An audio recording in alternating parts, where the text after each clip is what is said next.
الصالحات۔ الباقیات الصالحات سے کیا مراد ہیں؟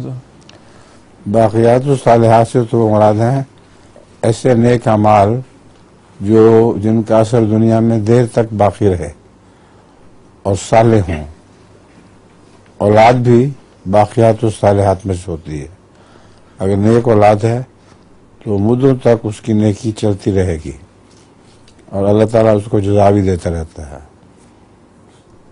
ایک ولی کے متعلق آتا ہے کہ انہوں نے یہ دعویٰ کیا تھا، حضرت مسیح السلام نے دعویٰ کیا بلکہ، کہ اللہ تعالیٰ نیک آدمیوں کی 7 پشتوں تک بھوکا نہیں مرنے دیتا، ان کا خیال رکھتا ہے۔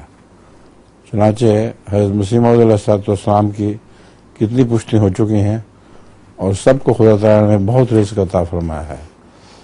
تو صالحات اور باقیات ان دونوں معنوں میں ہے کہ نیک لوگ ہوں اور وہ پھر باقی رہنے والی صلاحیتیں اپنے اندر رکھتے ہوں، ان کو خدا تعالیٰ ضائع نہیں کرتا اور ان کو باقی رکھنے کے لیے ان کی بقا کا انتظام بھی کرتا ہے۔